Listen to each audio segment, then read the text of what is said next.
Malam itu, Arga Pratama hanya berniat memastikan jalur kereta tetap aman setelah hujan besar mengguyur sebuah stasiun kecil di Jawa Timur. Tapi beberapa menit setelah kereta terakhir melintas, ia menemukan seorang perempuan tergeletak di belakang gudang tua. Pakaiannya penuh lumpur, pelipisnya berdarah, dan matanya dipenuhi ketakutan.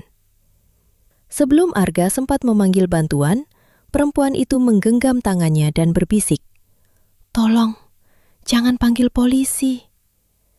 Namanya Ayu Maharani. Setidaknya itulah yang ia katakan. Ayu mengaku sedang melarikan diri dari keluarga yang ingin memaksanya menikah.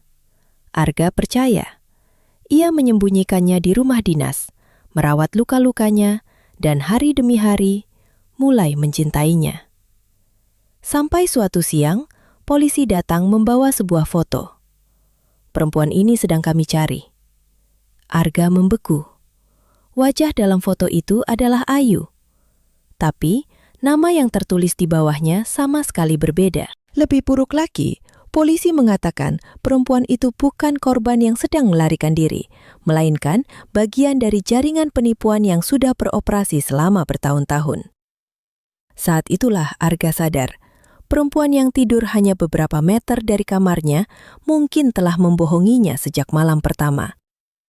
Tapi kalau semuanya memang bohong, mengapa Ayu justru terlihat begitu ketakutan ketika masa lalunya mulai mengejar? Dan rahasia apa yang sebenarnya membuatnya nekat melompat dari kereta malam itu? Arga Pratama selalu percaya bahwa hidup yang terlalu lama berhenti di satu tempat akan berubah seperti air yang tertahan di selokan setelah musim hujan. Mula-mula tenang, lalu perlahan keruh dan ditumbuhi lumut. Karena itulah, sejak muda ia tidak pernah benar-benar takut meninggalkan rumah, pekerjaan, bahkan kota yang sudah dikenalnya. Baginya, rumah bukan alamat yang tercetak di kartu identitas. Rumah adalah tempat seseorang masih bisa membuka jendela pada pagi hari dan merasa dunia belum selesai menawarkan sesuatu. Selama hampir 3 tahun terakhir, tempat itu bernama Stasiun Sumberwangi, sebuah stasiun kecil di jalur antara Jember dan Banyuwangi, Jawa Timur. Tidak semua kereta berhenti di sana. Sebagian besar hanya lewat sambil mengguncang kaca ruang kepala stasiun dan meninggalkan bunyi roda yang lama menghilang di kejauhan. Namun bagi Arga, Sumberwangi memiliki jamnya sendiri. Ia tahu pukul berapa Bu Siti membuka warung nasi di dekat jalan masuk. Ia tahu Pak Wiryo, penjaga perlintasan yang rambutnya sudah hampir seluruhnya putih, selalu menyeduh kopi tubruk sebelum matahari terbit. Ia juga tahu suara azan maghrib dari musala kampung akan terdengar beberapa menit sebelum kereta penumpang dari arah Jember muncul di tikungan timur. Usia Arga 34 tahun. Kulitnya agak gelap karena terlalu sering berada di luar ruangan. Rambutnya dipotong pendek. Wajahnya tidak banyak menunjukkan emosi. Tetapi orang yang sudah lama bekerja dengannya tahu Arga sebenarnya mudah tertawa. Dulu, kehidupan yang disiapkan keluarganya sangat berbeda. Ayahnya memiliki perusahaan kontraktor di Surabaya. Sejak Arga masih SMA, masa depannya sudah disusun seperti gambar rancangan bangunan. Kuliah teknik sipil, masuk perusahaan keluarga, perlahan mengambil tanggung jawab lebih besar, menikah, kemudian menggantikan ayahnya ketika usia sudah cukup. Arga memang menyelesaikan kuliah. Setelah itu, ia melakukan satu hal yang membuat ayahnya hampir tidak berbicara dengannya selama berbulan-bulan. Ia mengikuti seleksi pegawai perkeretaapian. "Kamu meninggalkan perusahaan ini untuk berdiri di pinggir rel?" tanya ayahnya malam ketika keputusan itu diketahui. Arga masih ingat bagaimana sendok di tangan ibunya berhenti di atas piring. "Kalau berdiri di pinggir rel membuat saya merasa hidup. Kenapa tidak?" Ayahnya menatapnya lama. "Kamu pikir hidup hanya soal merasa senang?" "Tidak, tapi saya juga tidak mau menjalani hidup orang lain." Pertengkaran setelah itu tidak pernah benar-benar diselesaikan. Ia hanya menjadi semakin tipis dimakan waktu. Arga berpindah dari satu daerah ke daerah lain. Madiun, Blitar, Probolinggo, lalu Sumberwangi. Setiap surat penugasan baru selalu membuatnya bersemangat. Baginya, pindah berarti memulai halaman kosong. Sampai datang sebuah malam ketika untuk pertama kalinya seseorang membuatnya takut pada halaman berikutnya. Malam itu hujan turun sejak sore.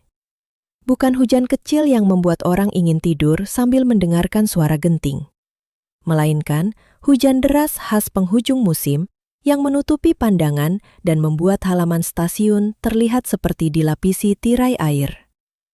Sekitar pukul 10 malam, kereta penumpang terakhir yang memiliki jadwal berhenti di Sumberwangi sudah berangkat menuju Banyuwangi. Namun, lalu lintas belum benar-benar selesai. Masih ada kereta malam yang akan melintas tanpa berhenti. Arga berdiri di bawah atap ujung peron dengan jas hujan tipis, memeriksa kondisi jalur setelah mendapat laporan bahwa hujan menyebabkan genangan di beberapa titik. Bau tanah basah datang dari kebun tebu dan sawah di belakang stasiun. "Pak Arga, saya cek Wesel sebelah timur," teriak Wahyu dari seberang. "Jangan sendiri kalau airnya terlalu tinggi." "Siap." Arga kembali ke ruangannya. Kotak makan dari warung Bu Siti sudah menunggu. Nasi hangat, ayam bumbu rujak, urap sayur, sambal terasi dalam plastik kecil. Ia baru makan beberapa suap ketika telepon operasional berbunyi. Sebuah kereta malam dari arah Jember harus mengurangi kecepatan karena pekerjaan perawatan jalur tidak jauh dari Sumberwangi. Arga menutup kotak makan. Beberapa menit kemudian, suara lokomotif terdengar. Lampunya muncul dari balik gelap. Kereta lewat perlahan. Arga berdiri di peron sambil memperhatikan gerbong demi gerbong. Dari jendela yang terang, ia sempat melihat potongan kehidupan yang hanya berlangsung beberapa detik. Seorang anak tidur di bahu ibunya. Seorang pemuda menggunakan earphone. Seorang perempuan tua membuka kotak makanan. Kemudian, gerbong terakhir melewati stasiun. Suara roda semakin jauh. Hujan kembali mendominasi malam. Arga hendak masuk ketika terdengar bunyi benda jatuh dari arah gudang lama di sisi timur. Ia berhenti. Gudang itu sudah tidak digunakan bertahun-tahun. Di belakangnya terdapat semak, saluran air, dan jalan tanah menuju perkebunan warga. Ia menunggu. Tidak terdengar apa-apa. Arga mengambil senter besar. "Wahyu!" Tidak ada jawaban. Petugas itu masih berada di sisi lain jalur. Arga berjalan mendekati gudang. Sepatunya beberapa kali tenggelam di tanah berlumpur. Ia menyorot semak-semak. Kosong. Lalu terdengar suara. Seperti orang menahan sakit. Arga mengarahkan cahaya ke sisi saluran. Seorang perempuan terbaring di sana. Untuk sesaat, Arga tidak bergerak. Perempuan itu mengenakan celana panjang hitam dan kemeja krem yang penuh lumpur. Sebelah lengannya tergores. Darah tipis mengalir dari pelipis. Beberapa meter dari tubuhnya, tergeletak sebuah tas selempang dengan tali yang hampir putus. Arga segera berjongkok. "Mbak?" Tidak ada jawaban. "Mbak, dengar saya?" Kelopak matanya bergerak. Arga memastikan napasnya masih teratur. Ia hendak berteriak memanggil Wahyu ketika tangan perempuan itu tiba-tiba meraih pergelangannya. "Jangan." Suaranya sangat lemah. "Apa?" "Jangan panggil polisi." Arga mengerutkan kening. "Kamu terluka." Perempuan itu menggeleng. "Jangan polisi." "Kita ke puskesmas." "Tidak." "Kamu perlu diperiksa." Perempuan itu mencengkeram tangannya semakin kuat. "Tolong." Arga merasa sesuatu sangat tidak beres. Orang yang baru terluka biasanya meminta pertolongan. Perempuan ini justru takut pertolongan datang. "Kamu siapa?" Perempuan itu menatapnya beberapa detik. "Ayu." "Ayu siapa?" "Ayu Maharani." "Kamu dari kereta tadi?" Ayu tidak langsung menjawab. Saya berjalan dari jalan besar. Dalam hujan begini, ada orang mengejar saya. Siapa? Ayu memejamkan mata. Tolong jangan tanya sekarang. Arga mengeluarkan ponsel. Ayu kembali panik. Saya mohon. Tatapan itu bukan ketakutan biasa.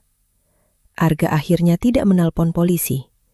Ia menelpon Bu Ratmi, perawat puskesmas yang tinggal tidak jauh dari stasiun dan sudah lama dikenalnya.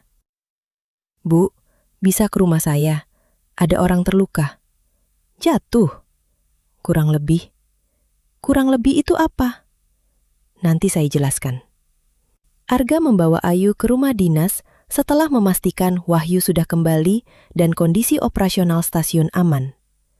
Rumah 2 kamar itu hanya berjarak beberapa puluh meter dari bangunan stasiun. Bu Ratmi datang 20 menit kemudian membawa tas obat. Ia memeriksa Ayu dengan teliti. Pergelangan hanya terkilir ringan. Luka kepala tidak dalam. Tapi kalau nanti muntah, pusing, berat, atau kesadarannya menurun, langsung rumah sakit. Tidak ada tawar-menawar. Ayu mengangguk. Bu Ratmi memandang Arga. Saudaramu? Bukan. Teman. Arga tersenyum canggung. Baru ketemu. Bu Ratmi mengangkat alis. Pak Arga, saya sudah tua, tapi belum pikun. Besok saya jelaskan. Setelah Bu Ratmi pergi, rumah menjadi sunyi. Arga membuat teh jahe dengan gula aren dan meletakkannya di depan Ayu. Minum. Terima kasih. Ayu duduk di sofa dengan selimut menutupi lutut.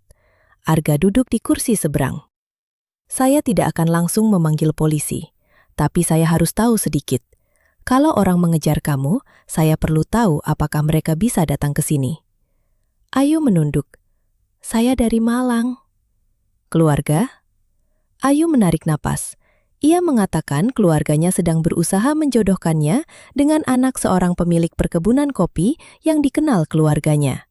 Lelaki itu kaya, berpendidikan, memiliki usaha sendiri. Tetapi Ayu tidak ingin menikah dengannya. Bukan karena saya sudah punya orang lain, katanya. Saya cuma tidak mau hidup dengan seseorang yang merasa semua hal bisa diatur dengan uang. Keluargamu memaksa?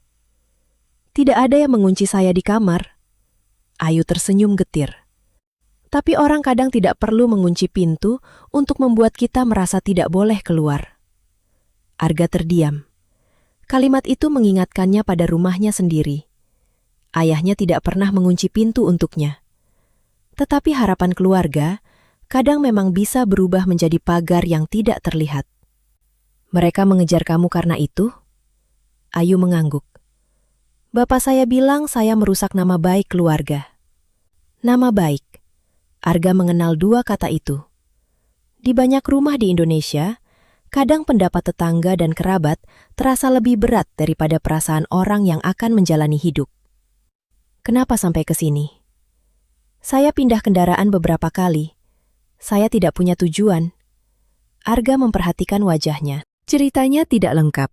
Ada bagian yang seolah sengaja dilompati. Namun malam sudah terlalu larut. Kamu tidur di kamar tamu. Ayu menatapnya. Boleh? Untuk malam ini? Hanya malam ini. Arga tersenyum tipis. Kita pikirkan besok. Keesokan paginya, Arga bangun karena azan subuh. Beberapa detik ia lupa bahwa ada orang lain di rumah. Kemudian ia melihat cangkir di meja. Ia membuat bubur dari nasi semalam, menambahkan suiran ayam dan bawang goreng. Saat Ayu keluar kamar, rambutnya masih berantakan dan pelipisnya tertutup perban kecil. Saya harus kembali ke stasiun. Ayu langsung terlihat tegang. Arga menyadarinya. Tidak ada polisi. Bahu perempuan itu sedikit turun. Pintu dikunci dari dalam. Kalau ada orang datang, lihat dulu. Ayu mengangguk. Arga hampir pergi ketika ia berbalik. Dan jangan pergi tanpa bilang. Ayu menatapnya. Kenapa? Arga tidak tahu. Mungkin karena saya tidak mau Bu Ratmi marah kalau pasiennya hilang. Ayu tertawa kecil. Itulah pertama kalinya Arga melihatnya tersenyum sungguhan. Sepanjang pagi, Arga beberapa kali memandang rumah dinas dari jendela. Namun ia tidak meninggalkan tugas. Baru setelah pergantian jadwal tengah hari dan ia secara resmi menyerahkan tanggung jawab operasional kepada petugas berikutnya, Arga berjalan pulang. Ia mencium aroma bawang putih bahkan sebelum membuka pintu. Ayu berdiri di dapur. "Apa yang kamu lakukan?" "Masak." "Dengan tangan begitu?" "Cuma terkilir." Di meja sudah ada sayur bening, bayam, tempe goreng, sambal tomat, dan nasi hangat. "Kamu tidak perlu." "Saya bosan." Arga mencoba mengambil spatula dari tangannya. Ayu menghindar. "Saya masih bisa masak." Bu Ratmi bilang istirahat. Bu Ratmi tidak bilang saya harus berubah jadi batu. Arga tertawa. Mereka akhirnya makan berhadapan. Selama 3 tahun, Arga hampir selalu makan sendirian. Kadang sambil melihat berita di televisi atau membaca pesan di ponsel. Hari itu, televisi mati. Hanya ada suara sendok, kipas angin, dan kereta yang lewat di kejauhan. "Enak?" tanya Ayu. "Lumayan." "Lumayan." "Sambalnya terlalu pedas." "Berarti enak." "Itu logika dari mana?" "Logika orang Jawa." Arga tertawa lagi. Malamnya sebelum tidur, Arga berhenti di depan jendela. Lampu kamar tamu masih menyala. Ia seharusnya merasa terganggu karena seorang perempuan asing tinggal di rumahnya. Sebaliknya ia justru merasa penasaran. Kenapa tas Ayu hampir kosong? Kenapa tidak ada telepon? Kenapa tidak ada kartu identitas di dalam dompet kecilnya? Dan mengapa ketika sore tadi Arga menyebut jadwal sebuah kereta, Ayu tanpa sadar membetulkan waktunya. Seolah ia mengenal jalur kereta jauh lebih baik daripada perempuan yang katanya hanya sedang melarikan diri dari keluarga. Arga berdiri lama. Di kejauhan sebuah kereta melintas. Ia belum tahu bahwa perempuan yang tidur di kamar sebelah akan menjadi alasan pertama dalam hidupnya untuk takut pergi. Dan ia juga belum tahu bahwa meskipun nama Ayu Maharani adalah nama yang sebenarnya, hampir seluruh cerita yang menyertainya malam itu adalah kebohongan. 3 hari berubah menjadi seminggu tanpa pernah dibicarakan secara resmi. Tidak ada kesepakatan tentang berapa lama Ayu akan tinggal. Tidak ada tanggal ketika ia harus pergi. Setiap pagi Arga berangkat bekerja dan setiap sore menemukan sesuatu berubah di rumah. Kadang meja sudah dibersihkan. Kadang pakaian yang ia tinggalkan di kursi sudah dilipat. Kadang ada tahu, tempe, cabai, atau daun bawang baru di lemari dapur. Pada hari kelima, Ayu mengambil 3 kaleng bekas biskuit dari gudang kecil belakang rumah, mengisinya dengan tanah, lalu menanam cabai rawit. Arga berdiri di teras. "Kamu serius?" Ayu menepuk tanah. "Kenapa?" "Cabainya perlu waktu sampai berbuah." Ayu menatapnya. "Memangnya saya akan pergi besok?" Arga tidak langsung menemukan jawaban. Ayu tertawa kecil, lalu masuk rumah. Kalimat itu menetap di kepala Arga sepanjang hari. Pada awalnya, ia masih bertanya tentang keluarga Ayu. Tidak mau telepon ibu. Ayu selalu menggeleng. Mereka pasti khawatir. Mereka lebih khawatir apa kata orang. Kamu yakin? Arga, saya tahu keluarga saya. Ia mulai memanggil namanya tanpa Pak. Entah kapan perubahan itu terjadi. Arga juga tidak lagi memanggilnya Mbak. Semua menjadi lebih sederhana. Namun semakin nyaman keberadaan Ayu, semakin banyak kejanggalan yang terlihat. Ia tahu jadwal kereta dengan terlalu baik. Suatu sore, Arga mengatakan sebuah kereta akan melintas sekitar pukul 5. Ayu menjawab spontan. Kalau hari Jumat biasanya lewat setelah 5:30 karena harus bersilang di Kalisat. Arga menoleh. Ayu terdiam. Kok tahu? Pernah sering naik. Kamu bilang jarang bepergian. Waktu kerja dulu. Kerja di mana? Perusahaan distribusi. Malang. Iya. Namanya? Ayu pura-pura sibuk menyiram cabai. Sudah tutup. Jawaban pendek Timam itu semakin sering. Ayu juga mengerti nomor gerbong. mengerti cara penumpang berpindah kereta. Bahkan, suatu kali, ketika mereka berjalan di sisi luar stasiun, ia memperhatikan kamera pengawas. Yang itu tidak menjangkau belakang gudang ya? Arga berhenti. Kenapa kamu memperhatikan itu? Ayu tampak terkejut dengan pertanyaannya sendiri. Kelihatan dari arah lensanya. Observasimu bagus. Dulu kerja administrasi, harus teliti. Arga tidak menekan. Ia tidak ingin rumah berubah menjadi ruang interogasi. Hari-hari mereka mulai memiliki pola. Pagi Arga minum kopi di teras. Ayu membuat sarapan sederhana. Kadang nasi goreng, kadang telur ceplok dengan kecap. Kadang hanya roti dan pisang goreng. Sore Arga pulang setelah pekerjaannya selesai. Jika sedang tidak terlalu lelah, mereka berjalan ke warung Bu Siti atau membeli es dawet di dekat pasar. Malam, mereka berbicara. Ayu lebih banyak mendengarkan. Arga bercerita tentang hidupnya, tentang Surabaya, tentang ayah, tentang perjalanan, tentang bagaimana dulu setiap kali melihat bus atau kereta menuju kota yang belum dikenalnya, ia selalu ingin ikut. Jadi kamu memang ingin pindah terus? Tanya Ayu suatu malam. Mereka duduk di teras setelah hujan. Iya. Sampai kapan? Sampai bosan. Kalau tidak bosan? Arga melihat rel di kejauhan. Sampai tua.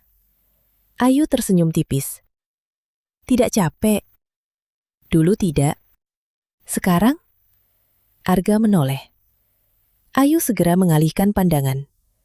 Pertanyaan itu tidak dijawab.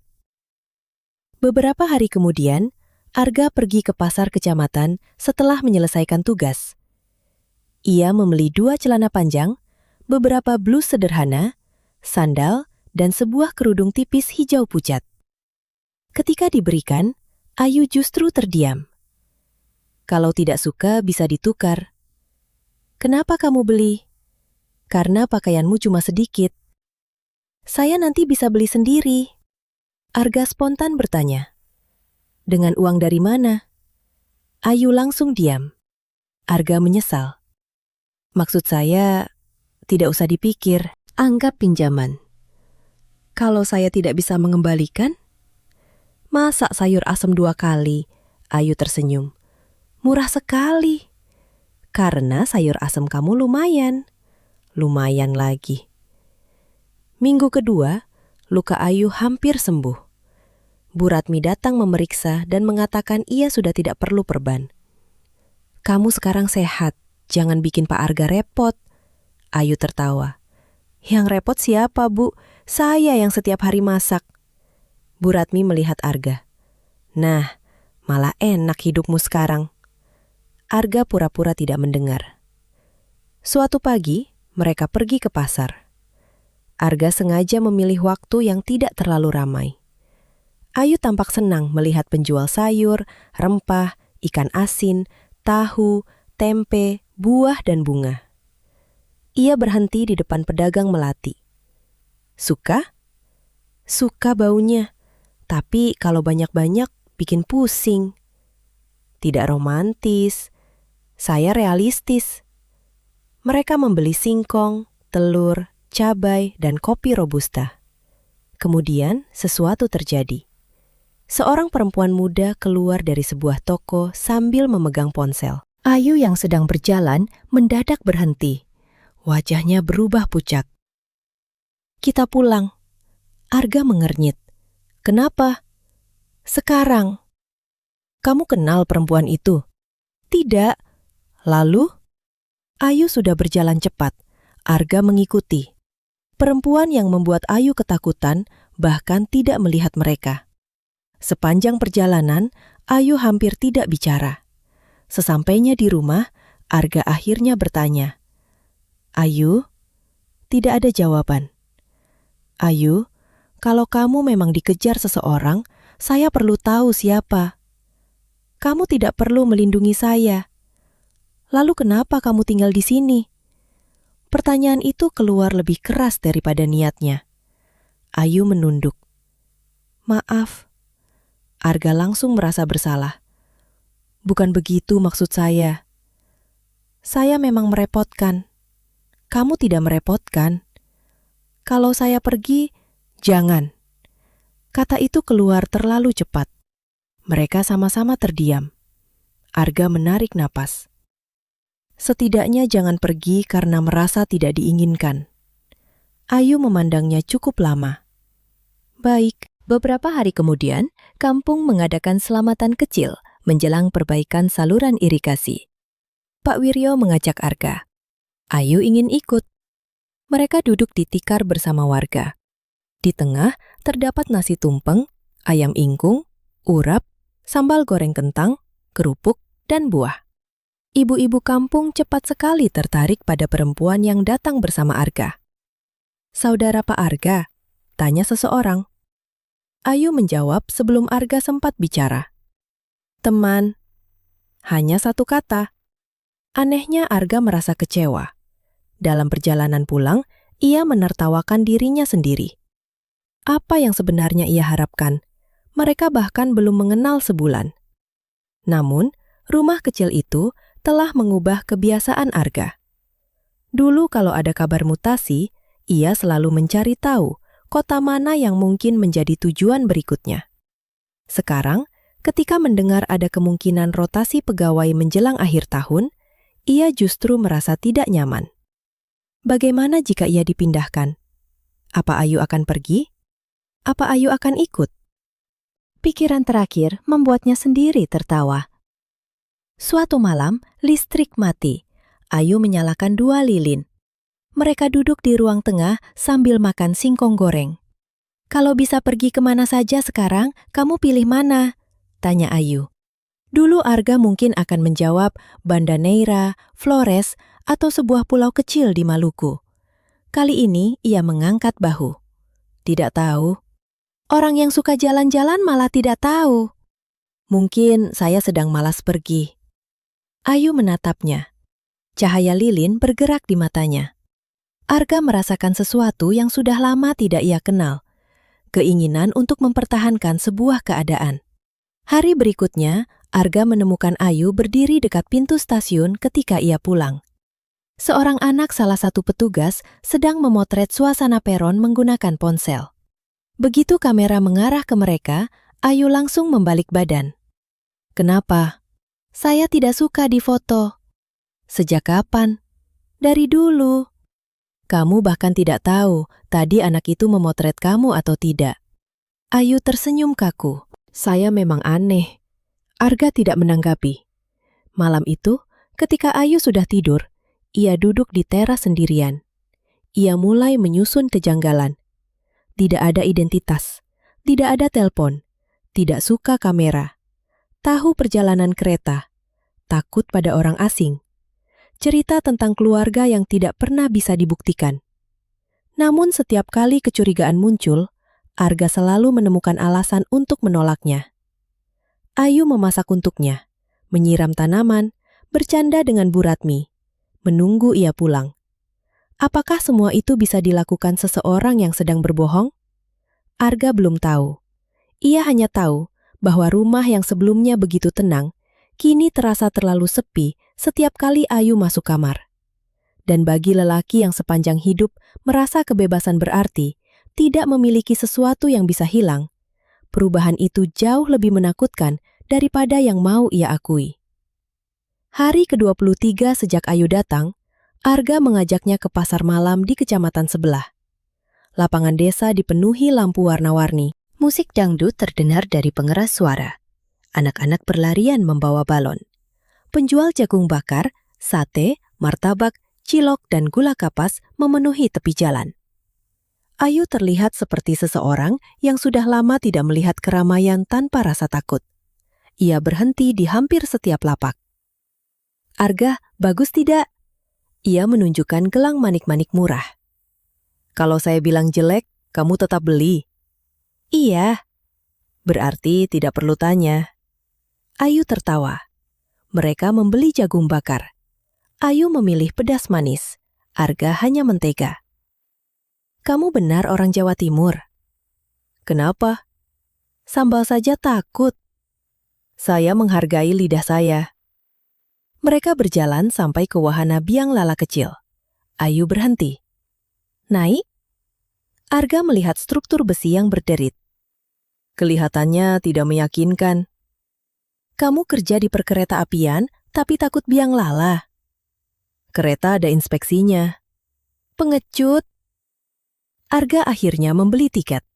Dari atas, pasar berubah menjadi kumpulan cahaya kecil. Sawah di sekelilingnya gelap. Ayu bersandar. Tenang sekali dari sini. Padahal di bawah berisik. Mungkin hidup juga begitu. Arga menoleh. Dalam sekali. Saya kadang pintar. Jarang. Ayu menyenggol lengannya. Setelah turun, mereka membeli kopi. Ayu memperhatikan sebuah keluarga. Seorang ayah menggendong anak kecil yang tertidur. Sang ibu membawa 2 kantong makanan. Kamu mau punya keluarga? Arga hampir tersedak. Pertanyaannya mendadak. Jawab. Dulu tidak pernah dipikir. Sekarang? Arga menatapnya. Sekarang mungkin tidak buruk. Ekspresi Ayu berubah. Seperti seseorang mendengar sesuatu yang diinginkan sekaligus ditakuti. Dalam perjalanan pulang, ia lebih banyak diam. Beberapa hari kemudian, Arga mengajaknya ke perbukitan dekat perkebunan kopi. Mereka membawa nasi pecel dan termos. Udara dingin. Ayu duduk di tikar sambil melepas sandal. Kalau hidup terus seperti ini, kamu tidak bosan? Seperti apa? Stasiun, rumah kecil, warung yang sama, orang yang sama. Dulu mungkin, sekarang. Arga tersenyum. Saya mulai mengerti bahwa tidak semua hal yang berulang itu membosankan. Ayu menatapnya, kemudian ia berkata pelan. Saya dulu ingin punya hidup biasa. Biasa bagaimana? Bangun pagi, kerja, pulang, belanja hari Minggu, mengeluh harga cabai mahal, bayar listrik, berantem kecil soal cucian. Kedengarannya membosankan. Justru, Ayu memainkan ujung rumput. Kalau hidup terlalu banyak kejutan, lama-lama kita iri pada kebosanan orang lain. Arga merasa kalimat itu bukan mengenai perjodohan. Apa sebenarnya yang terjadi pada kamu? Ayu diam, cukup lama. Kalau suatu hari saya cerita semuanya, mungkin kamu menyesal sudah menolong. Saya akan putuskan setelah mendengar. Kalau lebih buruk dari yang kamu kira, saya tetap harus dengar dulu. Ayu memandangnya. Matanya terlihat lega sekaligus takut. Dalam perjalanan turun, hujan datang. Mereka berteduh di sebuah warung kosong. Arga memberikan jaket. Ukurannya terlalu besar bagi Ayu. Arga tertawa. Kenapa? Kamu seperti anak SMA pakai jaket pacarnya. Kata terakhir membuat suasana berubah. Ayu tersenyum tipis. Kamu malu? Tidak. Wajahmu merah. Dingin. Kalau dingin harusnya pucat. Arga menggeleng. Setelah hari itu, kedekatan mereka semakin sulit disangkal. Ketika jari bertemu saat mengambil gelas, keduanya sama-sama menyadari. Ketika berjalan di jalan sempit, tangan Arga otomatis berada dekat bahu Ayu untuk melindunginya dari motor. Ketika Ayu tertidur di sofa, Arga menutupinya dengan selimut. Perasaan itu datang tidak seperti petir, lebih seperti hujan. 1 tetes, 2.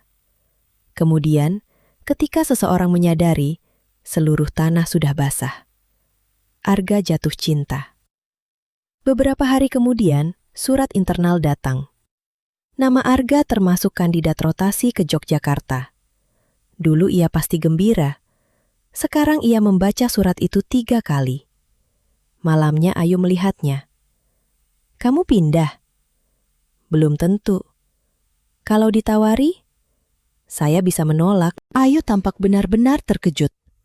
Kamu? Kenapa? Kamu selalu mau tempat baru? Orang berubah. Ayu meletakkan surat. Jangan mengubah hidupmu karena saya. Arga diam. Kamu belum tahu siapa saya. Lagi-lagi itu. Karena penting. Kalau penting cerita. Ayu menunduk. Arga menahan emosi. Saya tidak memaksa. Tapi kamu terus bilang saya tidak mengenal kamu sambil menutup semua pintu. Mata Ayu berkaca-kaca. Arga langsung menyesal bicara terlalu keras. Maaf. Bukan kamu yang harus minta maaf. Di luar, petir terdengar. Ayu berjalan ke jendela. Hujan deras turun. Arga berdiri di belakangnya. Saya cuma tahu satu hal. Ayu tidak berbalik. Saya suka kamu. Bahu Ayu menegang. Mungkin lebih dari suka. Ayu memejamkan mata. Jangan. Arga berhenti. Ayu akhirnya berbalik. Air matanya turun. Jangan cintai saya sebelum kamu tahu siapa saya sebenarnya. Itu maksudnya apa? Saya belum bisa cerita. Kapan? Saya tidak tahu. Arga menarik napas. Apakah kamu bisa membahayakan saya? Ayu cepat menggeleng. Apakah orang yang mengejar kamu bisa datang? Ayu tidak menjawab. Itu bukan jawaban. Saya tidak akan membiarkan mereka menyakiti kamu. Kalimat itu justru membuat Arga semakin sadar bahwa ancaman itu nyata. Malam tersebut tidak ada pelukan. Tidak ada pengakuan lebih jauh.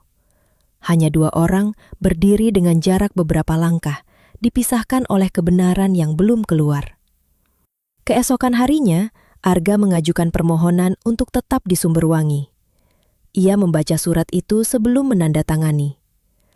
Seorang lelaki yang selama hidup selalu memilih perjalanan, kini dengan sadar memilih sebuah tempat. Belum pernah ia begitu takut pada keputusan yang justru terasa paling benar. Sekitar seminggu kemudian, mereka pergi ke pasar kecamatan untuk membeli kebutuhan dapur. Di salah satu jalan, seorang pria berjaket hitam berdiri dekat toko ponsel. Ayu mendadak memegang lengan Arga. Kita lewat jalan lain. Kamu kenal? Tidak, tetapi tangannya gemetar. Arga tidak percaya jawaban itu. Ia tidak mengatakan apa-apa sampai mereka berada di rumah. Ayu, perempuan itu sedang mencuci sayur. Ya? Saya tidak akan bertanya siapa pria tadi. Ayu berhenti. Tapi saya perlu satu jawaban. Ia menoleh. Apakah cerita tentang calon suami itu benar?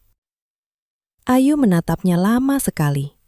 Kemudian berkata, sebagian hidup saya memang pernah diatur orang lain. Itu bukan jawaban. Saya tahu. Arga menutup mata sebentar. Apa nama kamu benar Ayu Maharani? Kali ini Ayu menjawab tanpa ragu. Iya. Untuk alasan yang tidak ia pahami, Arga sedikit lega. Setidaknya itu benar. Ayu mengangguk. Itu nama yang diberikan ibu saya. Arga tidak bertanya lagi.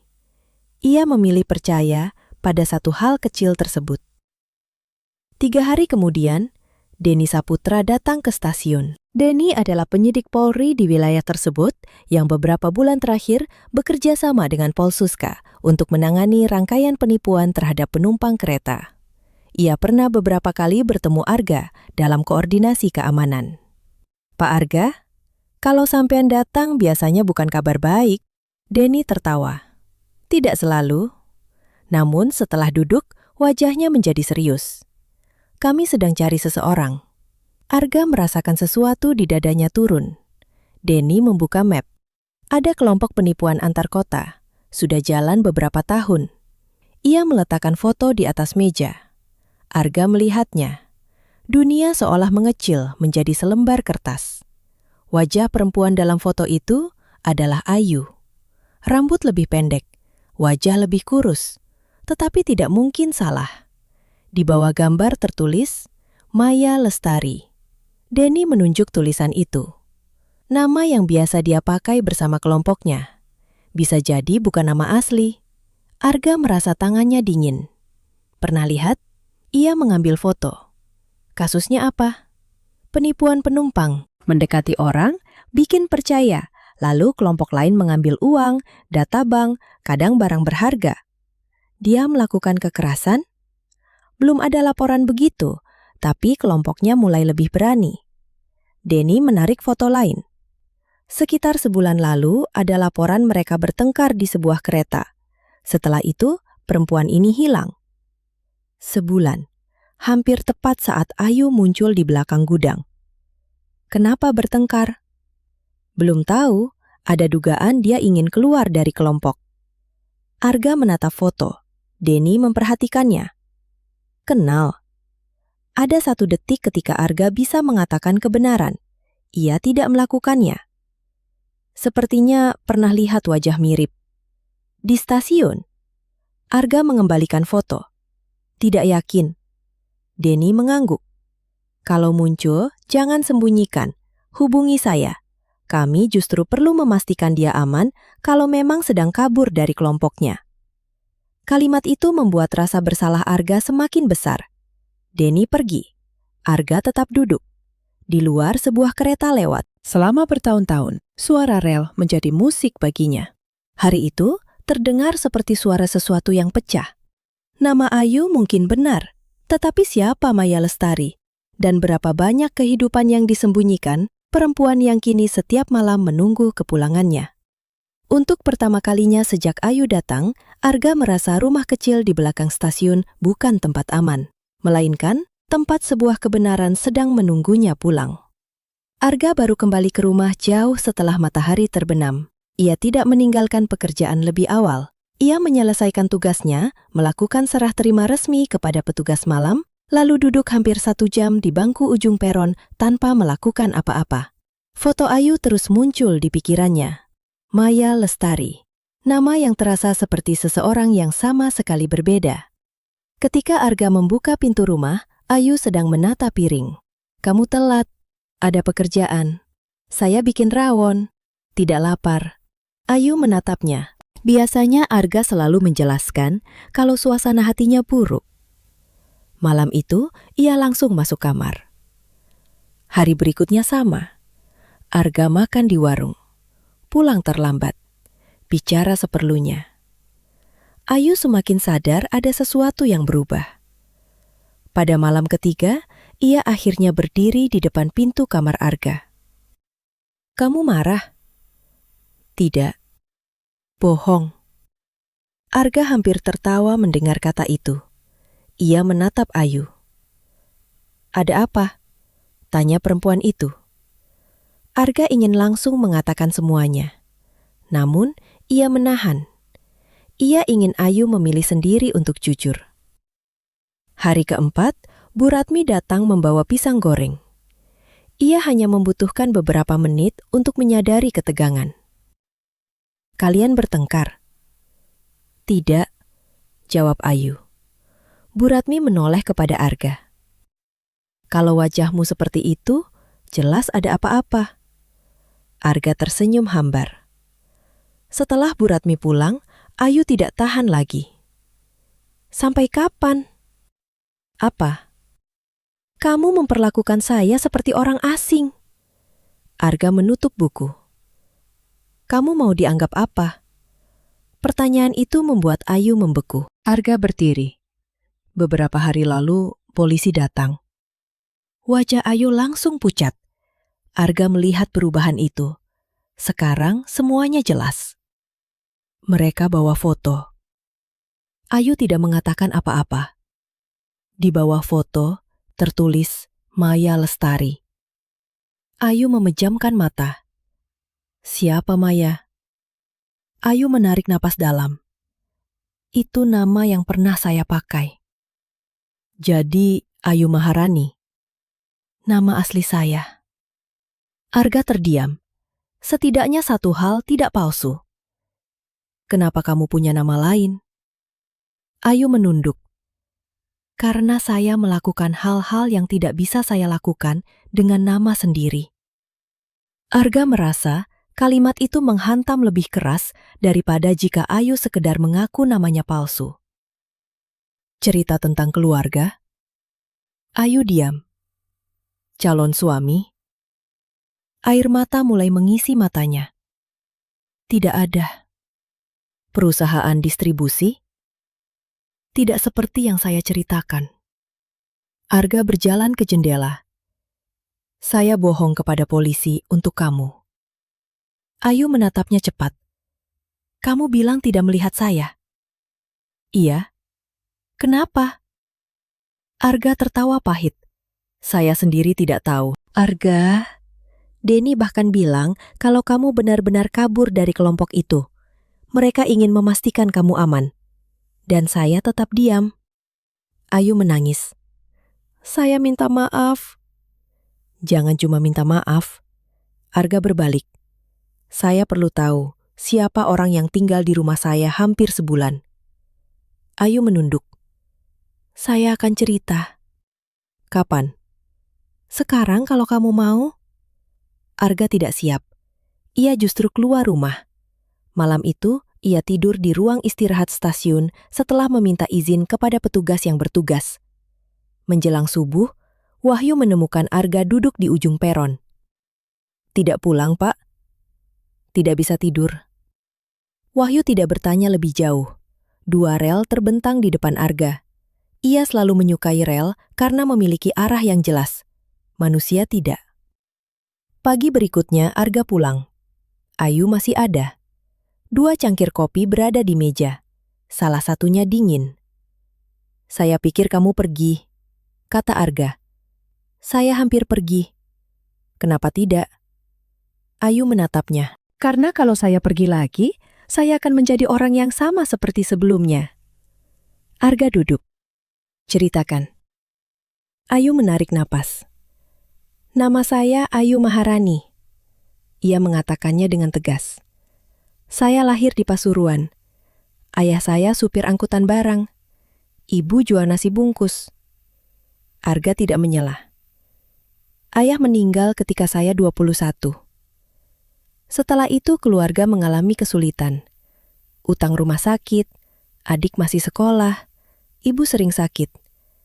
Ayu bekerja berpindah-pindah.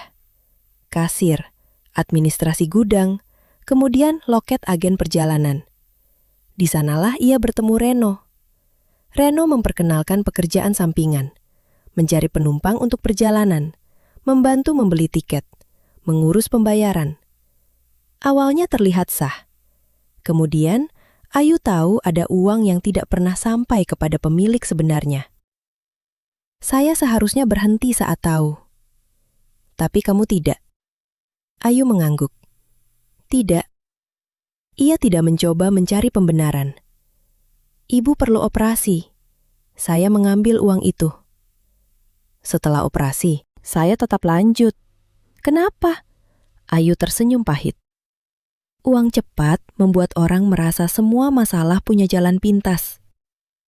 Lama-kelamaan kelompok berubah. 4 orang bekerja bersama. Mereka bepergian dengan kereta dan bus.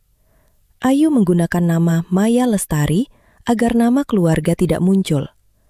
Ia mudah membuat orang percaya. Wajahnya tenang. Cara bicaranya lembut.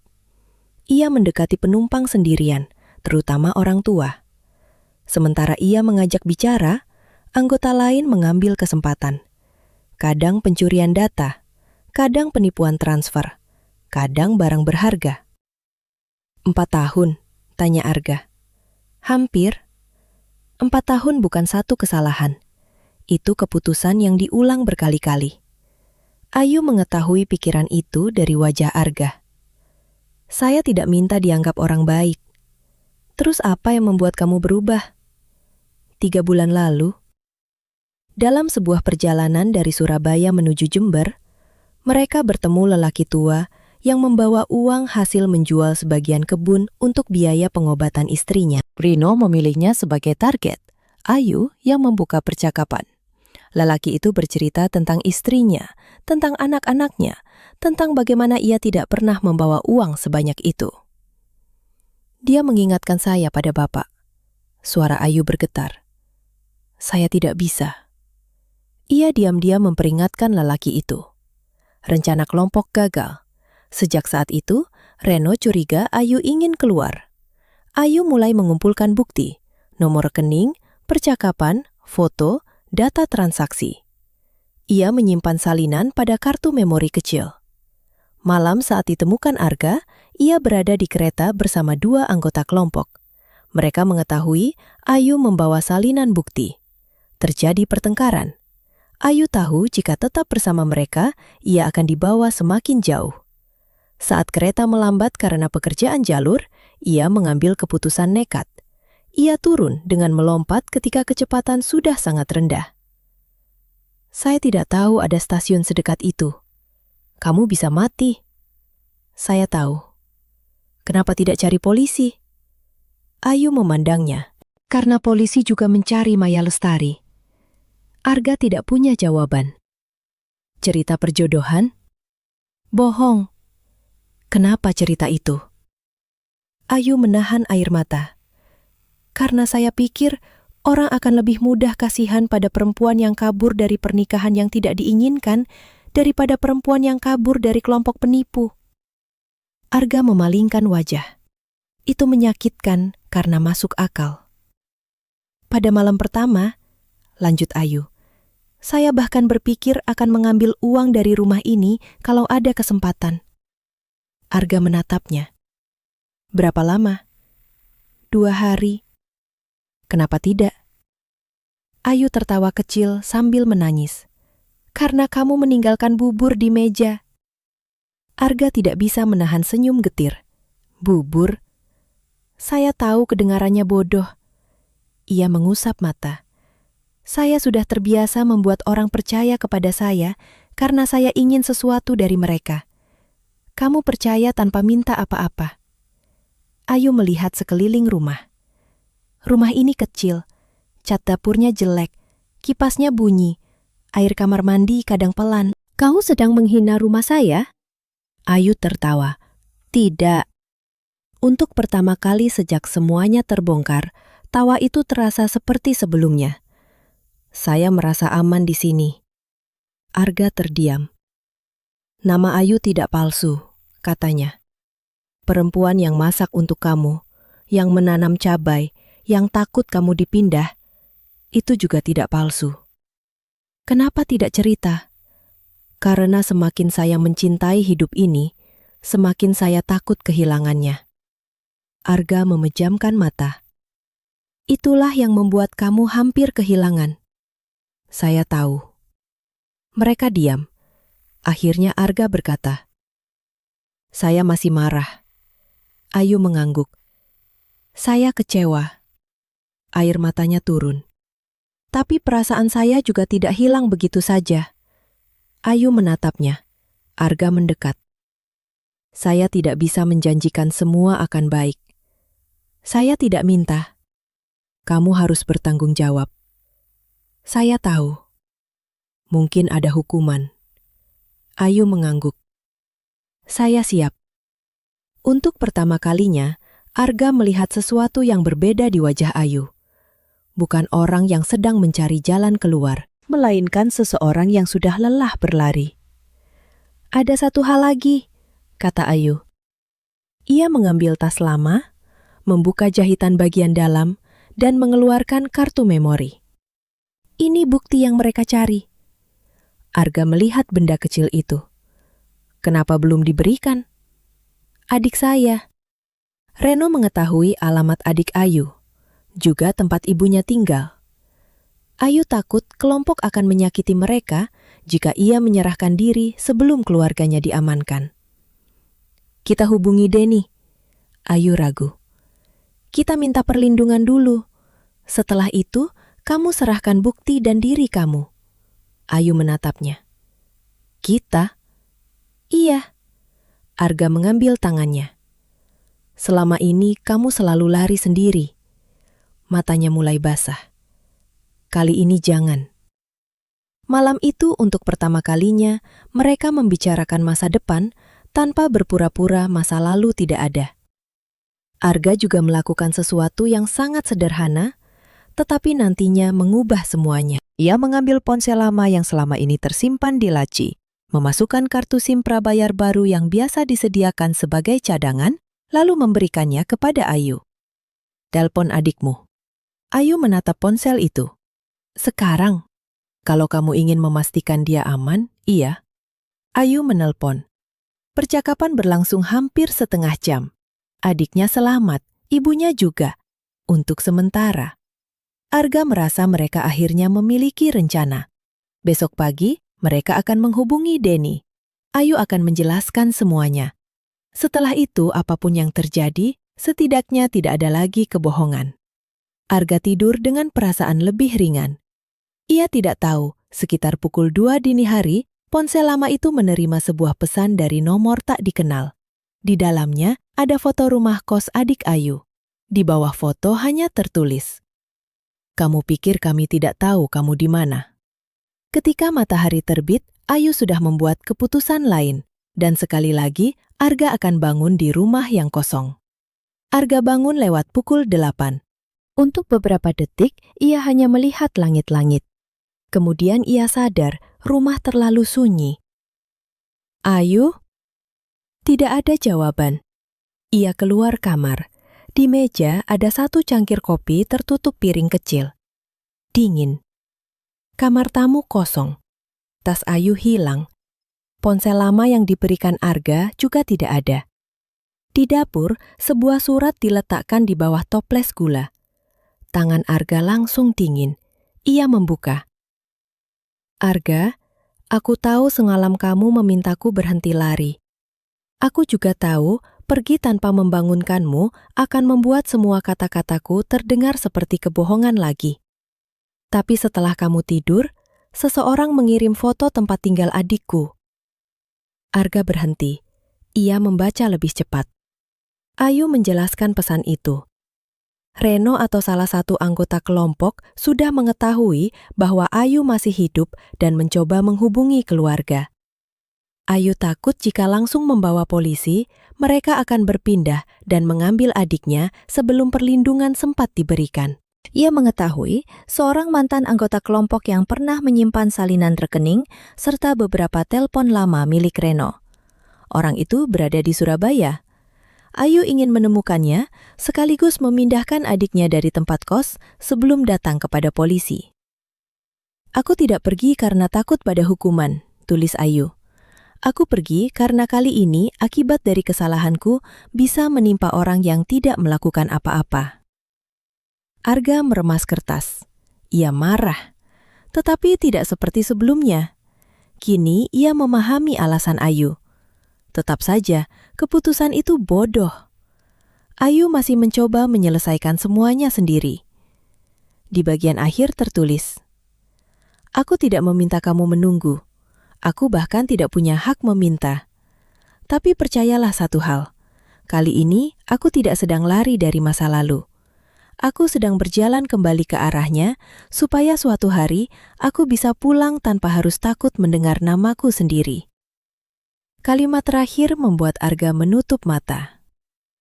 "Dulu aku naik kereta untuk melarikan diri. Kalau aku kembali, aku ingin naik kereta bersamamu, tanpa nama palsu, tanpa cerita palsu, dan tanpa rasa takut."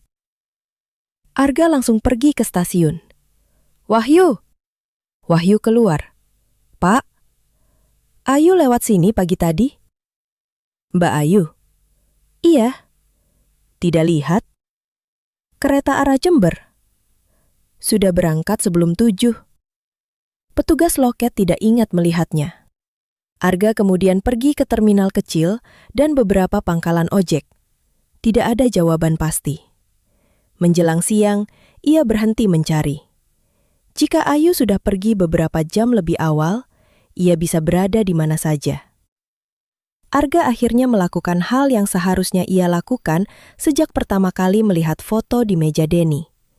Ia menelpon penyidik itu. "Saya perlu bicara." Nada Denny langsung serius. "Di mana?" "Sumberwangi." Denny datang bersama seorang petugas Polsuska. Mereka duduk di ruangan Arga. Kali ini, Arga tidak menyembunyikan satu hal pun. Ia menceritakan malam ketika Ayu ditemukan. Cerita palsu tentang perjodohan. Foto, nama Maya Lestari, kartu memori, ancaman terhadap adik, pesan terakhir. Denny mendengarkan tanpa menyela. Setelah selesai, ekspresinya keras. Pak Arga sadar apa yang sudah sampean lakukan? Sadar.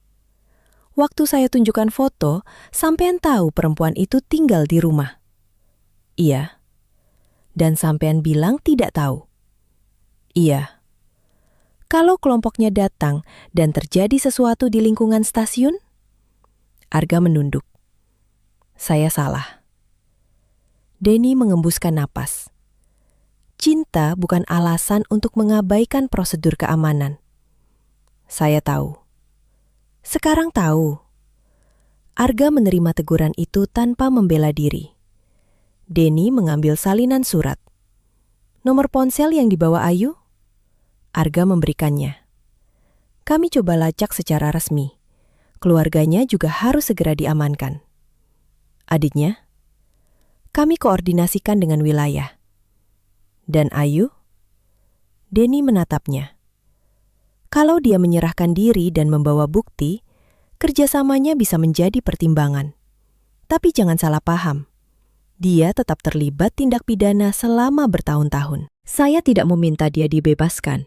Denny sedikit terkejut. Saya cuma ingin dia hidup cukup lama untuk bertanggung jawab. Beberapa hari kemudian, masalah Arga sendiri mulai muncul. Karena pengakuannya, pihak perkereta-apian melakukan pemeriksaan internal. Bukan karena Arga meninggalkan pos tanpa serah terima. Ia tidak pernah melakukan itu. Melainkan karena ia tidak melaporkan penemuan orang terluka di area sekitar stasiun dan kemudian menyembunyikan informasi keamanan yang berhubungan dengan penyidikan. Arga menerima teguran tertulis. Untuk sementara, beberapa kewenangan administratifnya diawasi lebih ketat. Atasannya memarahinya lewat telepon. Kalau ada kejadian seperti itu lagi, jangan merasa bisa menyelesaikan semuanya sendiri. Arga hanya menjawab, siap. Ia tidak mencoba mengelak. Konsekuensi itu layak diterimanya. Hari-hari berikutnya berjalan lambat. Rumah kembali seperti sebelum Ayu datang. Terlalu rapi, terlalu sunyi. Tidak ada suara piring di dapur. Tidak ada sandal dekat pintu. Tidak ada pertanyaan tentang bagaimana pekerjaan hari itu. Hanya 3 pot cabai di teras yang terus tumbuh.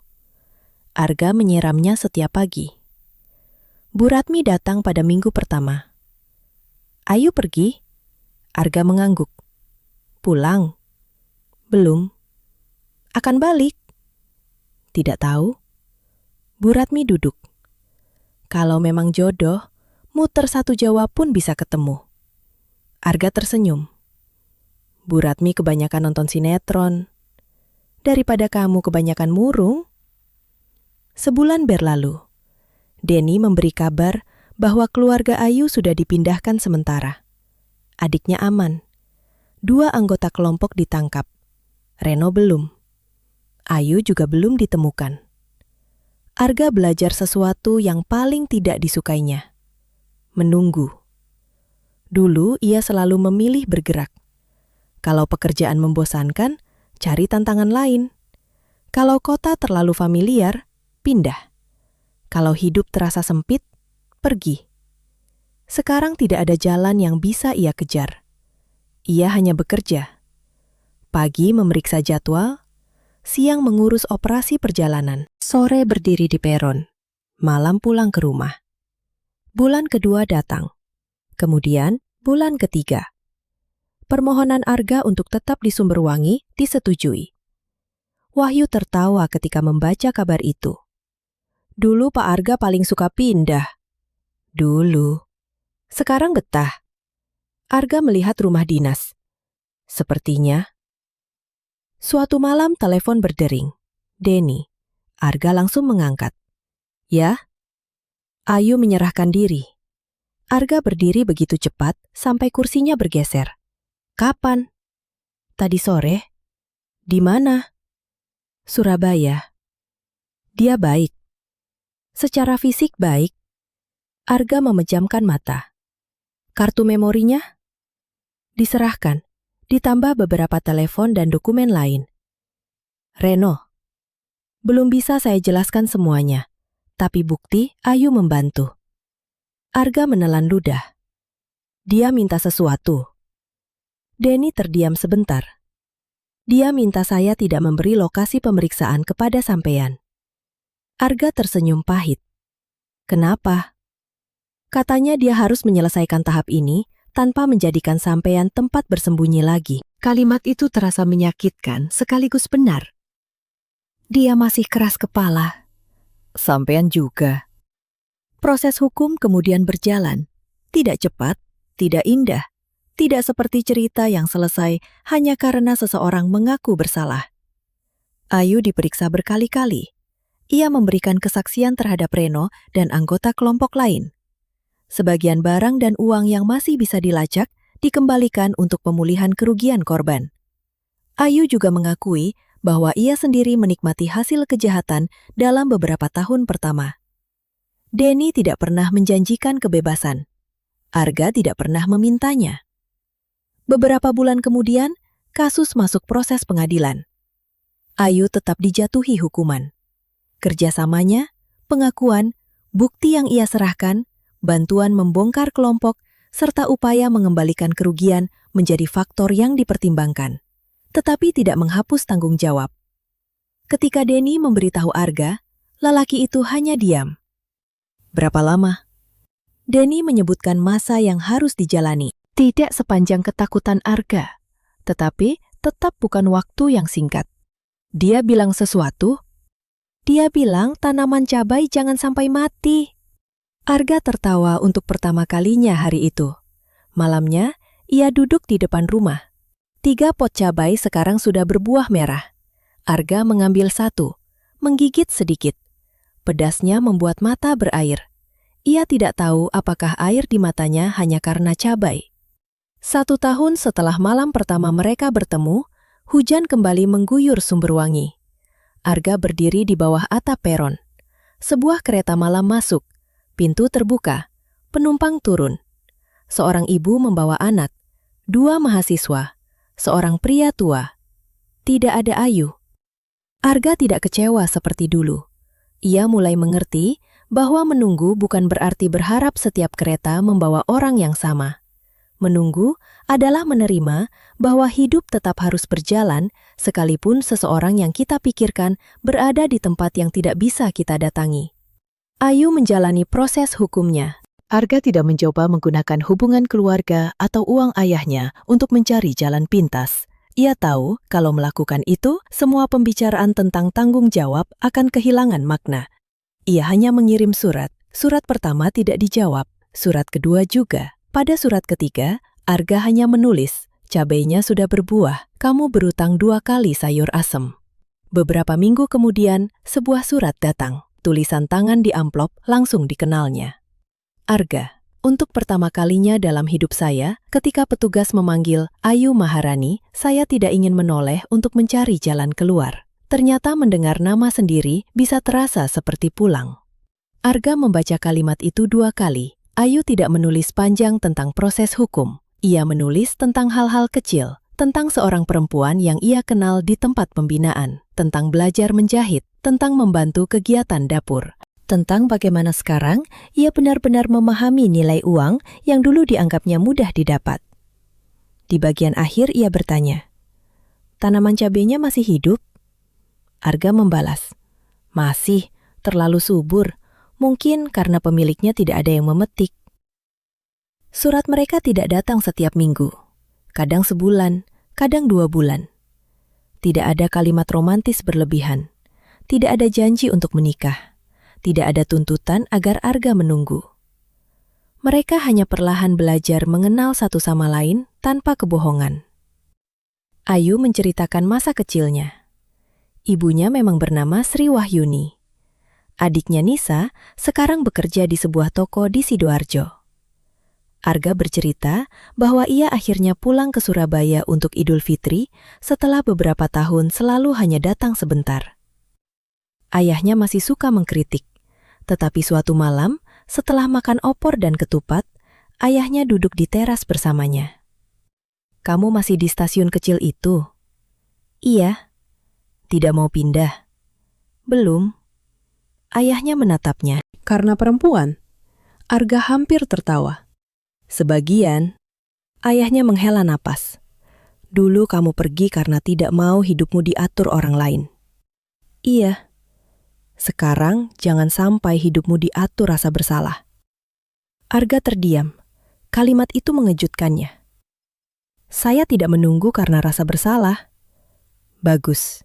Ayahnya bangkit. "Kalau begitu, setidaknya sekarang kamu memilih sesuatu dengan sadar."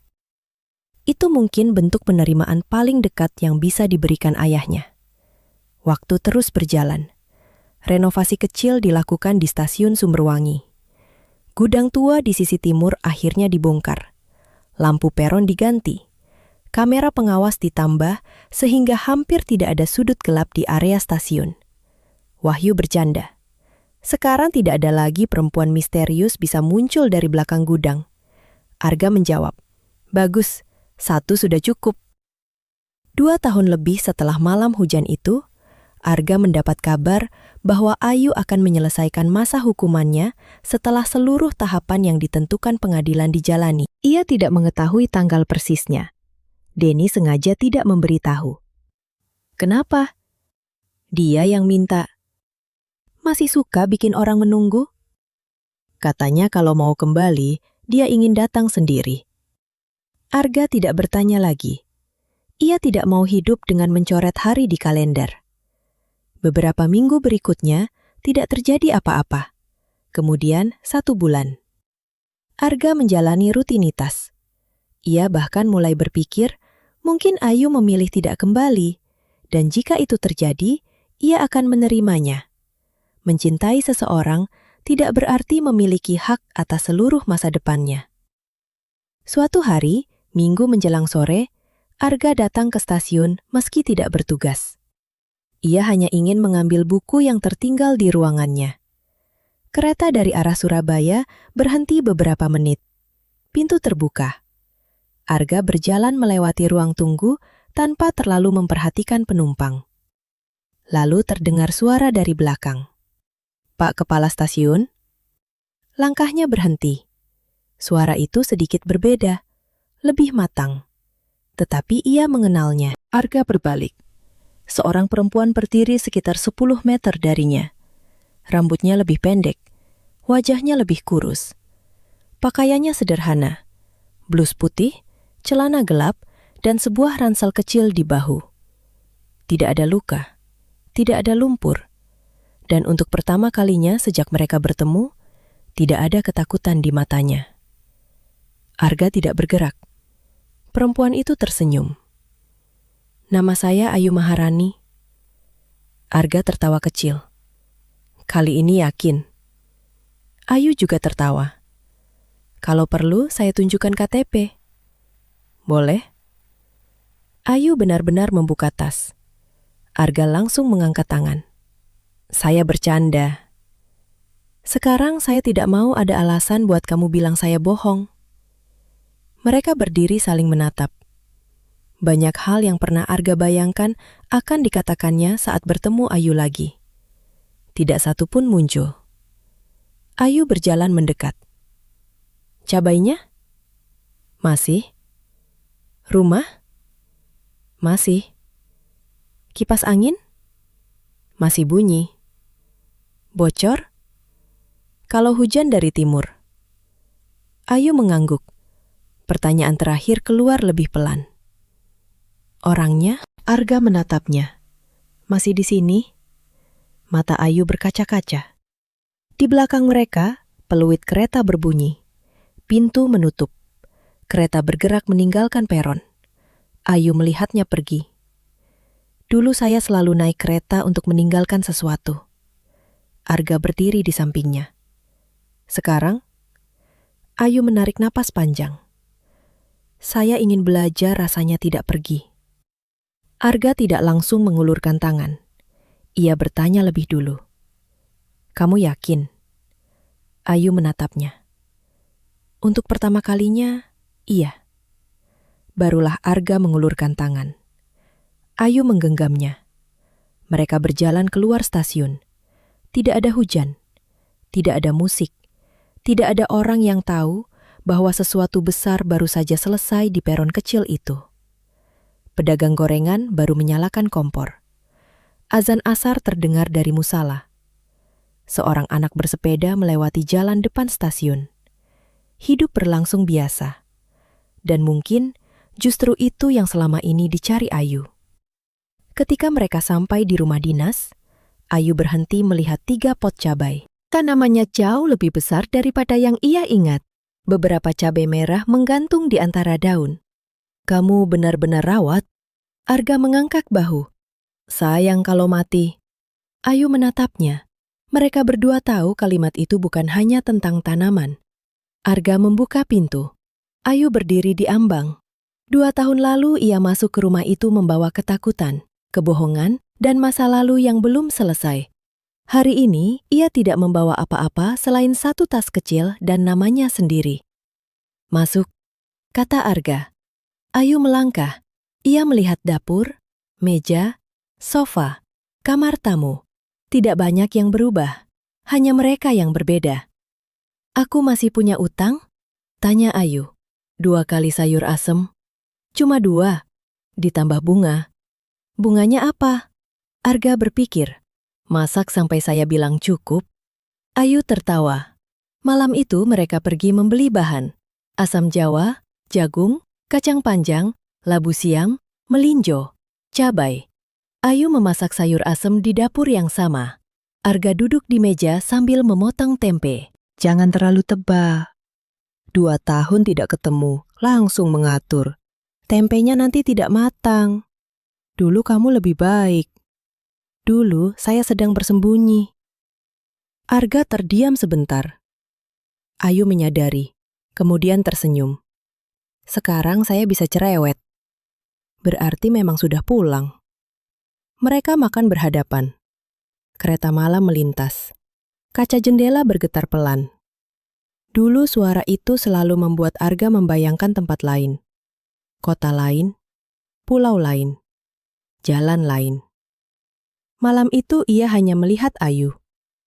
Ia akhirnya mengerti bahwa selama bertahun-tahun, dirinya salah memahami arti kebebasan.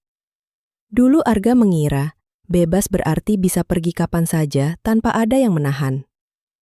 Ayu dulu mengira bebas berarti bisa mengganti nama, pindah kota, dan berlari lebih cepat daripada masa lalu. Mereka berdua belajar dengan cara yang berbeda, bahwa kebebasan bukan hanya soal kemampuan meninggalkan sesuatu. Kadang kebebasan justru berarti berani tinggal setelah seluruh alasan untuk melarikan diri hilang. Berani bertanggung jawab, berani memaafkan tanpa berpura-pura masa lalu tidak pernah terjadi. Berani menunggu tanpa memiliki kepastian. Dan yang paling sulit, berani kembali kepada seseorang dengan tangan kosong dan berkata, inilah saya yang sebenarnya. Ayu mengambil 1 suap sayur asem. Enak? Arga mengunyah perlahan.